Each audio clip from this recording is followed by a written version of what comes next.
Welcome two way levels academy Islamabad. आज की हमारी वीडियो है पार्लियामेंट्री फॉर्म ऑफ गवर्नमेंट। इस एक ही वीडियो के अंदर आपको 5 चैप्टर्स सिखाए जाएंगे। वो 5 चैप्टर कौन से हैं आपको दिखा देती हूँ। सबसे पहला चैप्टर सिखाया जाएगा general concept of the parliamentary government organization. फिर उसके अलावा तीसरा चैप्टर है हमारे पास फीचर्स का। चौथा चैप्टर है मेरिट्स एंड डीमेरिट्स यानी कि एडवांटेज एंड डिसएडवांटेज। और सबसे लास्ट चैप्टर है पार्लियामेंट्री सॉवरेनिटी का चैप्टर। तो बेसिकली ये जितने भी 5 चैप्टर्स हैं ये सारे इकट्ठे मैंने एक ही पीडीएफ में लिखे हैं। तो आपको पार्लियामेंट्री सुप्रीमेसी से कोई भी यानी कि पार्लियामेंट्री फॉर्म ऑफ गवर्नमेंट में से कोई भी सवाल आ जाए, आपने ये कंबाइन वाला ही आंसर उठा के लिखना है, ठीक है। यानी कि इनमें से कोई भी अलग से पूछ लिया जाए, आपने ये सेम ही पीडीएफ लिखना है। टोटल 5 पेजेस का ये पीडीएफ है और बस यही लिख के आना है, ठीक है। तो हम सबसे पहले स्टार्टिंग लेते हैं जनरल कॉन्सेप्ट यानी कि इसके पहले चैप्टर से। इसमें लिखा है a parliamentary government is a system in which people elect members of the parliament. यहाँ पे कह रहे हैं कि पार्लियामेंट्री गवर्नमेंट एक ऐसा सिस्टम है जहाँ पे आम पब्लिक अपने ही बंदों को पार्लियामेंट में बिठाते हैं। यानी कि अगर कोई पर्सन खड़ा होता है वोटिंग के लिए, सपोज काफ़ी सारे बंदे खड़े हुए हैं, तो वोट जिसको मिलते हैं, जिसके सबसे ज़्यादा वोट होंगे, वो पार्लियामेंट की डिपार्टमेंट में जाके बैठेगा। Form of these elected members the government is formed. यहाँ पे कह रहे हैं कि इन्हीं बंदों में से जो बंदे खड़े हुए थे ना वोट्स के लिए, उनमें से जिस बंदे के सबसे ज़्यादा वोट होंगे वही बंदा इस पार्लियामेंट के डिपार्टमेंट में बैठेगा और गवर्नमेंट बनाएगा। The executive, prime minister and the ministers work closely with the legislature. यहाँ पे ये कह रहे हैं कि जिन मुल्कों में आपको पार्लियामेंट्री फॉर्म ऑफ गवर्नमेंट मिलेगी वहाँ पे 2 ब्रांचेस मिलके चलते हैं, ठीक है। 2 ब्रांचेस कौन सी? एक है एग्जीक्यूटिव की ब्रांच, दूसरी ब्रांच है legislative branch.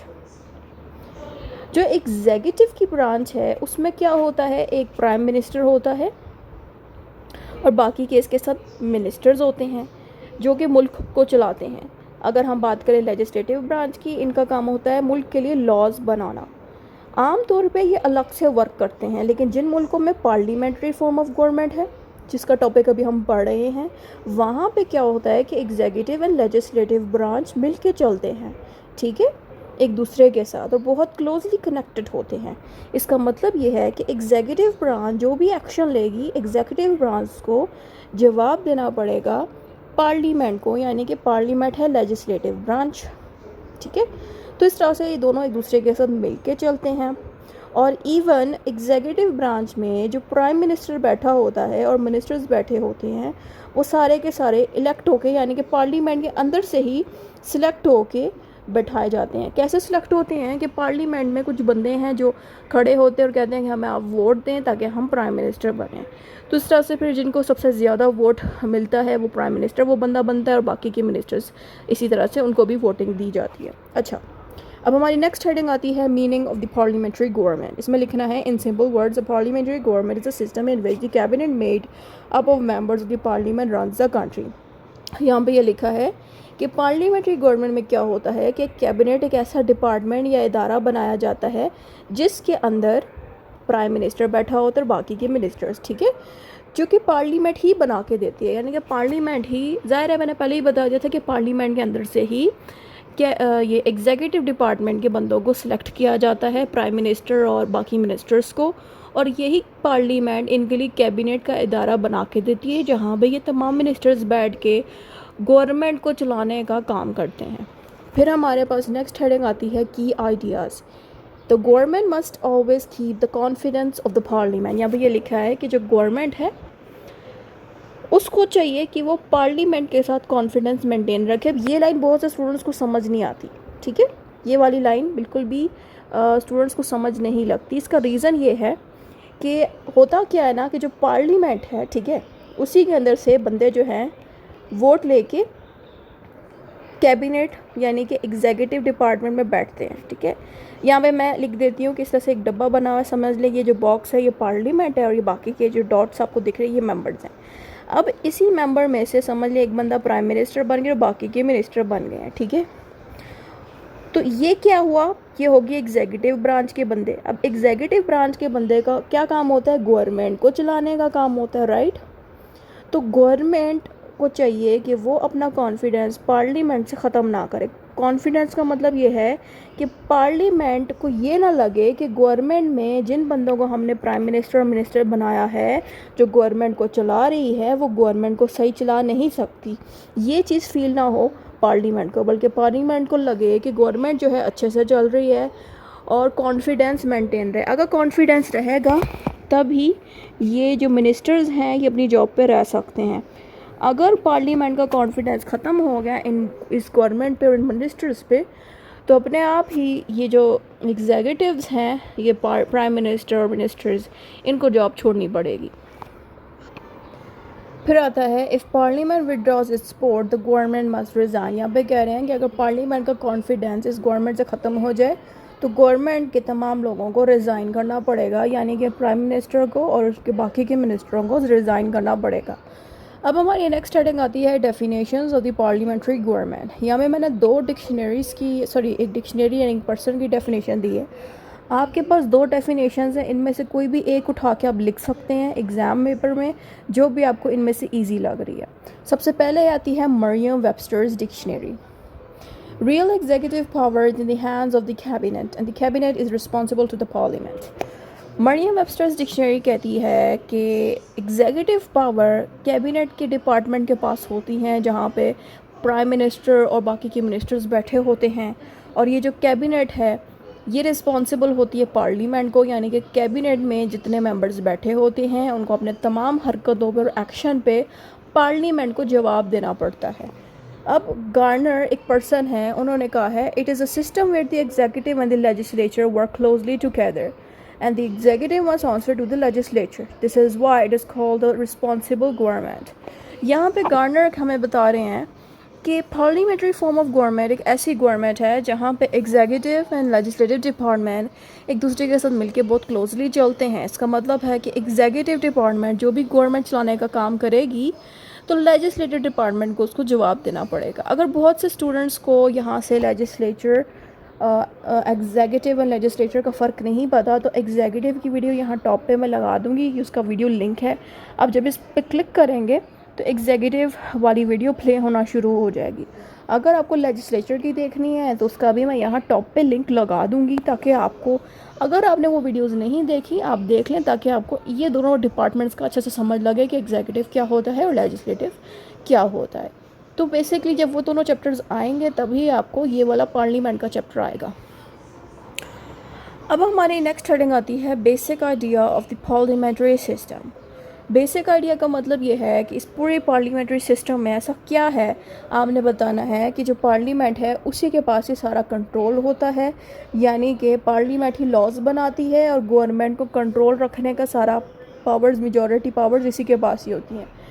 Executive comes from the parliament, और यहाँ पे कह रहे हैं कि जितने भी बंदे एग्जीक्यूटिव डिपार्टमेंट में बैठे होते हैं वो पार्लियामेंट से ही आते हैं, ठीक है। तो प्राइम मिनिस्टर और मिनिस्टर जो हैं वो सिलेक्ट कहाँ से होते हैं, पार्लियामेंट के मेंबर्स के अंदर से ही सिलेक्ट किया जाता है मिनिस्टर्स को और प्राइम मिनिस्टर को। अब हमारे नेक्स्ट हेडिंग आती है two heads in the system. There is usually two leaders in the parliamentary system. Number 1 is head of the state, number 2 is head of the government. Head of the state का मतलब ये है कि parliament के अंदर से जिन members को प्रेसिडेंट और प्राइम मिनिस्टर बनाया जाता है, इन दोनों की क्या ड्यूटी होती है। जो बंदा प्रेसिडेंट बनता है वो सिर्फ एक हेड ऑफ़ द स्टेट होता है, जो बंदा प्राइम मिनिस्टर बनता है वो हेड ऑफ़ द गवर्नमेंट होता है। इसका मतलब ये है कि गवर्नमेंट को चलाने का काम प्राइम मिनिस्टर के पास होता है। प्रेसिडेंट के पास एज सच कोई पावर्स नहीं होती, जो कुछ भी प्राइम मिनिस्टर कहता है वही काम ही प्रेसिडेंट कर रहा होता है। यही सेम पावर जो प्रेसिडेंट की है वही आमतौर पे किंग्स की भी होती है, ठीक है। Organization of the parliamentary government, अब ये हमारा नेक्स्ट चैप्टर है। इसके अंदर आपने हेडिंग देनी है connections between the executive and the legislature. आपने बताना है इस सिस्टम में एग्जीक्यूटिव वाले जो बंदे हैं वो लेजिस्लेटर, यानी कि पार्लियामेंट ही ज़्यादा है, लेजिस्लेटिव डिपार्टमेंट है, उधर से ही एग्जीक्यूटिव बंदों को रखा जाता है। जो प्राइम मिनिस्टर है और कैबिनेट है, जहाँ पे प्राइम मिनिस्टर बैठे होते हैं, तमाम मिनिस्टर्स बैठे होते हैं, वो सारे बंदे जो कैबिनेट में बैठे होते हैं और जो प्राइम मिनिस्टर खुद है, ये सारे बंदे मेंबर्स होते हैं इस पार्लियामेंट के, ठीक है।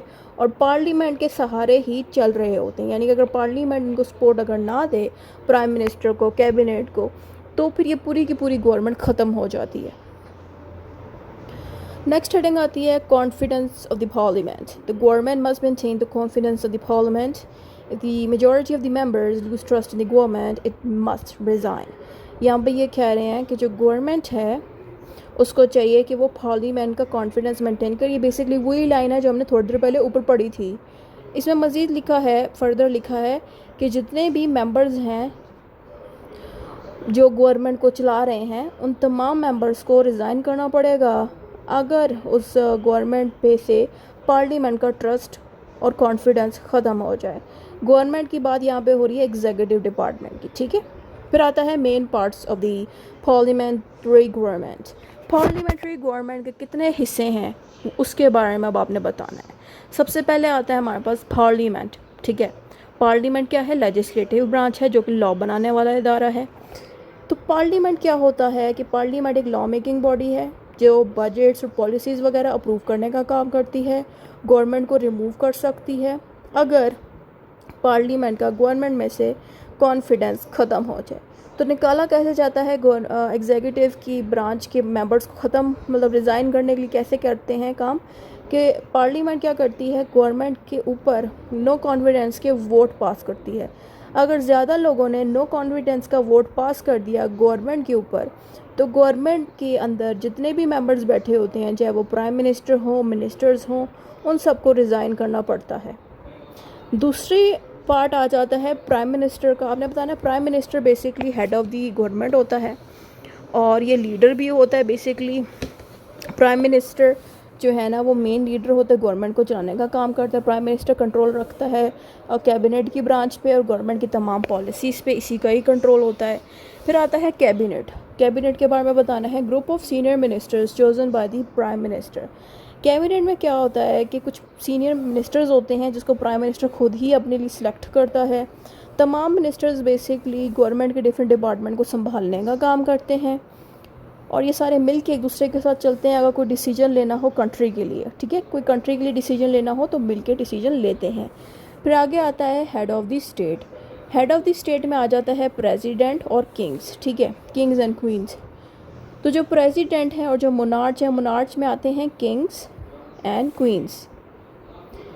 तो प्रेसिडेंट और जो मोनार्च हैं इनको हेड ऑफ़ द स्टेट कहते हैं। ये सिर्फ सेरेमोनियल ड्यूटीज़ निभाते हैं। सेरेमोनियल्स मींस कि ऐसा जिनके पास कोई ताकतें नहीं होती, बस टोटल की इनके पास पावर्स होती हैं, बस वही निभा रहे होते हैं। ये जितने भी प्रेसिडेंट और मोनार्च होते हैं ये प्राइम मिनिस्टर के एडवाइस के मुताबिक ही एक्शन लेते हैं या फिर कैबिनेट इनसे कुछ करवाना चाहे तभी ये वो चीज़ करते हैं। अब नेक्स्ट हेडिंग आती है how the government is formed, कि इस तरह की पार्लियामेंट्री गवर्नमेंट आखिर बनती कैसे है। इसकी फ़र्स्ट हेडिंग देनी है इलेक्शंस की। People vote for the members of parliament, कि आम पब्लिक पार्लियामेंट के मेंबर्स को सिलेक्ट करती है, यानी कि पार्लियामेंट के इदारे में बंदे जो हैं मेंबर्स बनते हैं, लेकिन मेंबर्स बनने के लिए आम पब्लिक की वोट उनको चाहिए होते हैं तमाम मेंबर्स को। उसके बाद मेजॉरिटी पार्टी सिस्टम आता है कि party with the most seats form the government, कि जिस पार्टी के पास सबसे ज़्यादा सीटें होती हैं, मतलब जो मिसाल के तौर पे 2-3 पार्टी है, ठीक है, एक ये समझ लें ये पार्टी पाकिस्तान की एग्जांपल देती हूँ, पीटीआई की है, ये पार्टी है नून लीग की और ये पीपीपी पार्टी है, ठीक है। अब यहाँ पे ये 3 पार्टीज़ हैं, तीनों पार्टीज़ ने वोट लेके बैठना है गवर्नमेंट में। तो इन तीनों में से जिसको सबसे ज़्यादा वोट मिलेंगे वही पार्टी जीतेगी। सपोज़ यहाँ से पीटीआई की पार्टी अगर ज़्यादा वोट ले लेती है, इसके ज़्यादा मेंबर्स को वोट मिलते हैं तो फिर ये ज़्यादा सीटें ले लेते हैं, ठीक है। अब नेक्स्ट हेडिंग आती है selection of the prime minister. अब जब एक दफ़ा इनकी पार्टी बैठ जाए, बाकी की भी पार्टी बैठ जाए, फिर क्या होता है कि प्राइम मिनिस्टर को सिलेक्ट किया जाता है। तो कैसे सिलेक्ट होते हैं कि हर पार्टी से कोई ना कोई एक बंदा खड़ा होता है जो कहता है कि मुझे प्राइम मिनिस्टर बनना है, ठीक है। फिर उस बंदे को वोट दिए जाते हैं। इन सब में से जिस बंदे के सबसे ज़्यादा वोट आएंगे उसी को ही प्राइम मिनिस्टर बनाया जाएगा। Formation of the cabinet. और यहाँ पे एक और चीज़ बतानी है कि एक दफ़ा प्राइम मिनिस्टर सेलेक्ट हो जाए, चूज़ कर लिया जाए, फिर वही प्राइम मिनिस्टर अपने लिए बाकी के मिनिस्टर्स चूज़ करता है पार्लियामेंट के ही डिपार्टमेंट में से। और फिर एक दफ़ा जब मिनिस्टर्स चूज़ हो गए तो कैबिनेट के डिपार्टमेंट में प्राइम मिनिस्टर्स की सिलेक्टेड मिनिस्टर्स बैठ जाते हैं और इस कैबिनेट में बैठ के मुल्क को चलाने का काम करते हैं। फिर आता है role of the opposition. Opposition का मतलब है वो पार्टी जो जीती ना हो। वो पार्टी क्या करती है कि गवर्नमेंट को क्रिटिसाइज़ करती है, ऑपोजिट बातें करती है कि जो अभी की गवर्नमेंट है जहाँ प्राइम मिनिस्टर वर्क कर रहा है कि सही से वर्क नहीं कर रहा है, इसने ये चीज़ गलत की है, तो इस तरह की चीज़ें ये कर रही होती है ऑपोजिट पार्टी जो जीती ना हो, ठीक है। They criticize the government policies and help the government keep the accountable. यहाँ पे ये कह रहे हैं कि जो अपोजिट पार्टी है वो क्या करती है, क्रिटिसाइज़ करती है गवर्नमेंट को, ताकि जो गवर्नमेंट है जिसमें प्राइम मिनिस्टर बैठा है काम कर रहा है वो और अच्छे से वर्क करे, ठीक है। फिर आता है features of the parliamentary system. अब पार्लियामेंट्री सिस्टम के फीचर्स का एक और चैप्टर आ जाता है जो हम इसमें पढ़ेंगे। फीचर्स का मतलब है पार्लियामेंट्री सिस्टम की क्या खूबियाँ हैं। नंबर 1 खूबी इसमें हमने हेड ऑफ द स्टेट के बारे में बताना है कि ये सेरेमोनियल होता है। सेरेमोनियल का मतलब ये है कि टोटल की पावर्स इनके पास होती हैं, ज़्यादा पावर्स प्राइम मिनिस्टर के पास होती है, इनके पास नहीं होती प्रेसिडेंट एंड किंग्स के पास। अच्छा, तो इनका क्या काम होता है? इनका काम होता है तमाम ड्यूटीज़ पूरी करना। जैसे कि कोई लॉ बन गया है पार्लियामेंट की तरफ से तो उसके ऊपर ये साइन कर देते हैं और कंट्री को प्रमोट करते हैं। इस तरह के बस छोटे छोटे काम हैं। असल पावर प्राइम मिनिस्टर के पास है और उसकी कैबिनेट के पास है, दैट्स इट। फिर आता है close relation with the legislature. यहाँ पे बताना है कि जितने भी मिनिस्टर्स हैं वो तमाम बंदे पार्लियामेंट के मेंबर्स होते हैं और ये क्या करते हैं कि मिनिस्टर्स जो हैं जब पार्लियामेंट लॉ बना रहा होता है, यानी कि पार्लियामेंट के बंदे जब लॉज बना रहे होते हैं, ज़ाहिर है पार्लियामेंट लेजिस्लेटिव डिपार्टमेंट है, सही है, तो जब ये लॉज बना रहा होता है तो प्राइम मिनिस्टर्स और बाकी के मिनिस्टर्स भी उसमें पार्टिसिपेशन करते हैं ताकि गवर्नमेंट को अच्छे से एडमिनिस्टर किया जाए। एडमिनिस्टर का मतलब है संभाला जाए। फॉर्मेशन ऑफ द कैबिनेट, और पार्लियामेंट के अंदर से ही कैबिनेट के मेंबर्स को चुना जाता है। प्राइम मिनिस्टर क्या करता है, लिस्ट बना देता है कि इन बंदों को हम मिनिस्टर बनाएंगे। फिर उसके बाद कैबिनेट के डिपार्टमेंट को बना दिया जाता है। फिर आता है political homogeneity. Cabinet members usually belong to the same political party and work together as a team. यहाँ पे ये कह रहे हैं कि जो कैबिनेट के मेंबर्स हैं आमतौर पे ये वही मिनिस्टर्स होते हैं जो सेम ही पॉलिटिकल पार्टी से हों। जैसे कि अगर पीटीआई से एक प्राइम मिनिस्टर जीतेगा, नून लीग से एंड पीपीपी के पार्टी से अगर कोई नहीं जीता, या कोई और एग्जांपल देते, सपोज कोई नून लीग की पार्टी से जीत गया है और बाकी पार्टी में से प्राइम मिनिस्टर नहीं जीता गया बल्कि नून लीग की पार्टी से प्राइम मिनिस्टर बना है एक बंदा, तो उसी बंदे की जो पार्टी है ना उधर से ही बाकी मिनिस्टर्स को रखा जाएगा, बाकी पार्टी से मिनिस्टर्स को नहीं रखा जाता। यही चीज़ यहाँ पे बताई जा रही है कि जो पार्टी जीती है उसी के बाकी बंदों को मिनिस्टर्स बना दिया जाता है।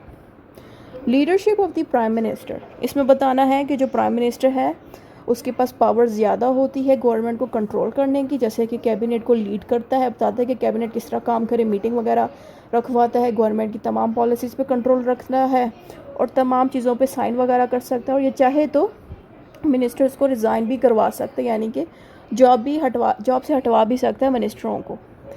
Limited separation of power. Separation of power basically एक कॉन्सेप्ट है जो हमें बताता है कि लेजिस्लेटिव डिपार्टमेंट और एग्जीक्यूटिव डिपार्टमेंट एक दूसरे से मुख्तलिफ वर्क करते हैं, एक दूसरे के साथ मिलकर नहीं चलते। लेकिन जिन मुल्कों में पार्लियामेंट्री सिस्टम हो वहाँ पे सेपरेशन ऑफ पावर ना होने के बराबर है, यानी कि बड़ी लिमिटेड होती है, क्योंकि जो एग्जीक्यूटिव डिपार्टमेंट है और जो लेजिस्लेटिव डिपार्टमेंट है को क्लोजली एक दूसरे के साथ कनेक्टेड होते हैं। इसी वजह से जो कैबिनेट के तमाम मेंबर्स हैं वो लेजिस्लेटिव डिपार्टमेंट के साथ मिल के लॉज भी बना रहे होते हैं, ठीक है, जबकि इनका काम नहीं है लॉ बनाने का, फिर भी ये बनाने में मदद करते हैं। पॉलिटिकल रिस्पॉन्सिबिलिटी की अगर हम बात करें, जो कैबिनेट है वो रिस्पॉन्सिबल होती है पार्लियामेंट को, यानी कि जो भी एक्शन कैबिनेट में प्राइम मिनिस्टर और मिनिस्टर्स लेंगे वो सारे एक्शंस के ऊपर जवाबदेह होना पड़ेगा इन कैबिनेट के बंदों को पार्लियामेंट के सामने। अब आता है मिनिस्टर्स। जितने भी मिनिस्टर जो कैबिनेट में बैठे होते हैं और जो प्राइम मिनिस्टर बैठा होता है उनको जवाब देना पड़ता है उन तमाम सवालों का जो पार्लियामेंट उनसे पूछती है, या फिर इन मिनिस्टरों ने कोई भी पॉलिसी बनाई है तो उन पॉलिसी के ऊपर भी जवाब देना पड़ता है। फिर आता है collective responsibility. All ministers share responsibility for the government decisions. If parliament passes a vote of no confidence the entire cabinet must resign. यहाँ भी ये कह रहे हैं कि जितने भी मिनिस्टर्स हैं वो रिस्पॉन्सिबल होते हैं। मिसाल के तौर पे अगर एक डिपार्टमेंट है ना कैबिनेट का, वहाँ पे सपोज़ 5-6 मिनिस्टर्स बैठे हैं, सपोज़ 5 मिनिस्टर बैठे हैं, एक भी अगर गलत काम करता है तो सारों को ही जिम्मेदार ठहराया जाएगा, ठीक है। फिर क्या होगा, अगर एक की गलत हरकत की वजह से पार्लियामेंट ने कह दिया कि पूरी की पूरी कैबिनेट हटा दी जाए, गवर्नमेंट चेंज कर दी जाए, तो फिर सारों को ही रिज़ाइन देना पड़ेगा। ये बात यहाँ पे लिखी है। फिर आता है हमारा अगला चैप्टर, वो है merits and the demerits of the parliamentary system, यानी कि क्या एडवांटेजेस हैं पार्लियामेंट्री गवर्नमेंट के और क्या नेगेटिव एंड डिसएडवांटेजेस हमें मिलते हैं। तो सबसे पहले हम मेरिट्स यानी कि एडवांटेजेस देखते हैं। एडवांटेजेस में सबसे पहला एडवांटेज है गवर्नमेंट अकाउंटेबिलिटी। इसका मतलब है, अकाउंटेबिलिटी का मतलब होता है जिम्मेदार ठहराना, ठीक है। अगर एग्जीक्यूटिव डिपार्टमेंट में से जो प्राइम मिनिस्टर है और जो मिनिस्टर्स हैं जो कैबिनेट में बैठ के काम करते हैं, वो जो भी एक्शन लेंगे उनको जवाब देना पड़ेगा पार्लियामेंट को, जिसकी वजह से ये जो एग्जीक्यूटिव डिपार्टमेंट के प्राइम मिनिस्टर हैं और तमाम मिनिस्टर्स हैं ये कंट्रोल में रहेंगे और इनसे जवाब जब लिया जाएगा तो ये अपनी पावर्स को भी मिसयूज़ नहीं करेंगे, तो इनको ज़िम्मेदार ठहराया जाता है। तो इस कॉन्सेप्ट को कहते हैं अकाउंटेबिलिटी। तो हमने बताना है कि जो भी पार्लियामेंट के क्वेश्चंस हैं उनका जवाब इनको देना पड़ता है, और जो भी डिसीजंस लेते हैं ये मिनिस्टर्स तो एक्सप्लेन करें कि उन्होंने ऐसा डिसीजन क्यों लिया। फिर आगे आता है team work in the cabinet.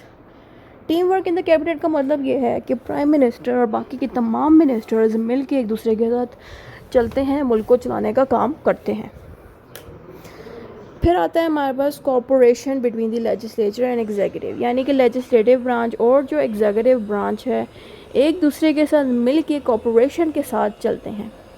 Flexibility, यानी कि फ्लेक्सिबिलिटी इसमें मिलती है, जैसे कि जो कैबिनेट के मेंबर्स हैं और जितनी भी पॉलिसीज़ बनाई जाती हैं वो ईज़िली चेंज हो जाएंगी नए माहौल के हिसाब से, क्योंकि सारे लोग मिल के चल रहे होते हैं। रिप्रेजेंटेशन ऑफ डिफरेंट ग्रुप्स, इसमें लिखना है different regions and the political groups can be represented in the government. अगर ये लाइन लिखनी है तो लिख दीजिएगा। इसमें सिंपली बात बताएगी है कि इस तरह के जो कैबिनेट्स होते हैं, यहाँ पे जो बंदे बैठे होते हैं उसमें डिफरेंट तरह के जो रीजन है, जो इलाके हैं, उनके ऊपर बात की जाती है। जैसे कि अगर कोई KPK से बंदा आया हुआ है वो भी अगर कैबिनेट में बैठा हुआ है एज अ मिनिस्टर, तो वो अगर KPK की साइड के लिए भी कुछ करना चाहिए। तो इस तरह से अच्छे लोग भी अगर गवर्नमेंट के मिनिस्टर्स बन जाते हैं तो वो मुल्क का ख्याल रखते हैं, मुल्क को बेहतर करते हैं। फिर आता है experienced leadership. Minister usually have the political experience as the members of the parliament. कह रहे हैं कि जो भी बंदे मिनिस्टर्स बनेंगे उनके पास पॉलिटिक्स का एक अच्छा एक्सपीरियंस होना चाहिए, क्योंकि वो पार्लियामेंट के मेंबर्स भी रहे हैं पहले से, और उनके पास मुल्क को चलाने का एक अच्छा एक्सपीरियंस होना चाहिए, पॉलिटिक्स का एक अच्छा एक्सपीरियंस होना चाहिए।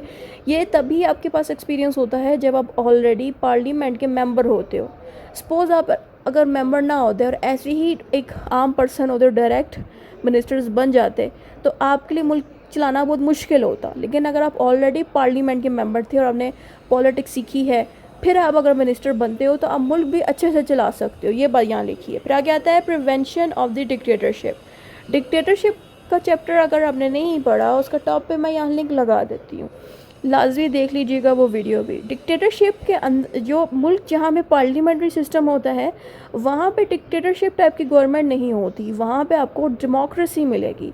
डेमोक्रेसी का मतलब होता है वोट दे के अपने बंदे को सिलेक्ट करके बिठाना गवर्नमेंट में, लेकिन डिक्टेटरशिप में ऐसा नहीं होता। तो जिन मुल्कों में अगर आपको पार्लियामेंट्री गवर्नमेंट मिल रही है, इसका मतलब है कि वहाँ पर डिक्टेटरशिप नहीं मौजूद।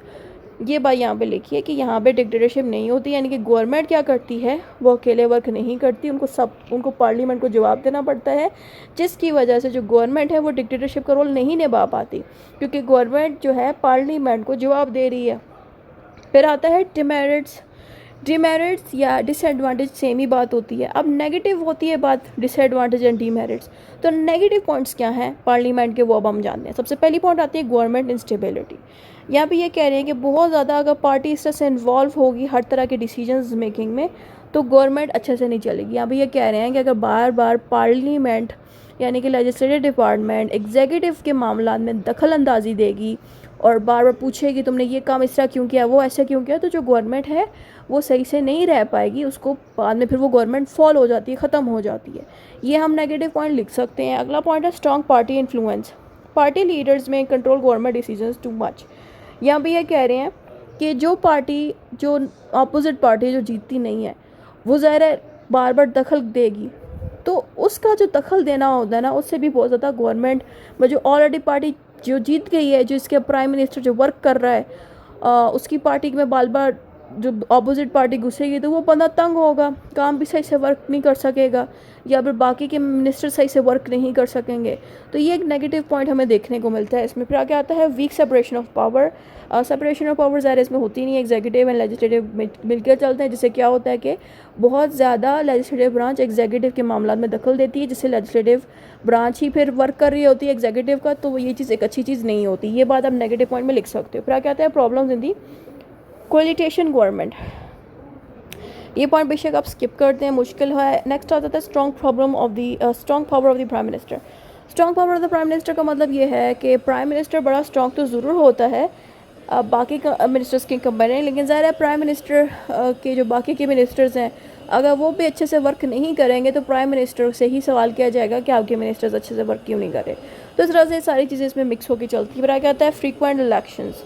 और इसमें क्या होता है कि अगर एक गवर्नमेंट मतलब हार जाए किसी भी रीज़न से, अगर पार्लियामेंट उसको कह दे गवर्नमेंट को कि हमें सही नहीं लग रही, कॉन्फिडेंस ख़त्म करा देते हैं इस गवर्नमेंट का, मतलब कॉन्फिडेंस वाला जो वोट है, नो कॉन्फिडेंस वाला, वो अगर कराते हैं पास तो गवर्नमेंट फिर ख़त्म हो जाएगी, कोलैप्स हो जाएगी।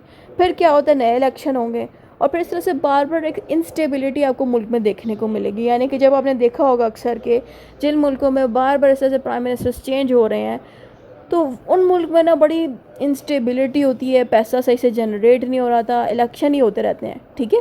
इसीलिए ये एक नेगेटिव चीज़ भी हमें मिलती है। अब हमारा आखिरी चैप्टर है वो है पार्लियामेंट्री सॉवरेनिटी की। सॉवरेनिटी का मतलब होता है ताकतवर इंसान या ऐसा इदारा जिसके पास सबसे ज़्यादा ताकत हो। इस कॉन्सेप्ट को हम सॉवरेनिटी कहते हैं। तो पार्लियामेंट के साथ अगर वर्ड सॉवरेनिटी का आ जाए इसका मतलब ये है कि पार्लियामेंट सबसे ज़्यादा स्ट्रॉन्गेस्ट ब्रांच है बाकी ब्रांचेस के कंपेयरिंग, यानी कि एग्जीक्यूटिव और जुडिशरी की जो ब्रांच है वो भी पार्लियामेंट के नीचे आएगी, पार्लियामेंट ही सबसे सुप्रीम है। इस कॉन्सेप्ट को हम पार्लियामेंट्री सॉवरेनिटी कहते हैं। तो उसके बारे में आपने लिखना है मीनिंग कि पार्लियामेंट्री सॉवरेनिटी का मतलब है कि जो पार्लियामेंट है वो सबसे ज़्यादा हाईएस्ट ब्रांच है लॉ बनाने वाला, और इससे ऊपर कोई ब्रांच मौजूद नहीं है जो लॉ बना सके, इससे बड़ा कोई नहीं है। अब इसकी क्वालिटीज़ आपने बतानी है कि पार्लियामेंट्री सॉवरेनिटी का मतलब क्या है। पार्लियामेंट्री सॉवरेनिटी का नंबर 1 मतलब है कि सुप्रीम लॉ मेकिंग पावर, यानी कि पार्लियामेंट के पास सबसे बड़ी लॉ मेकिंग पावर है।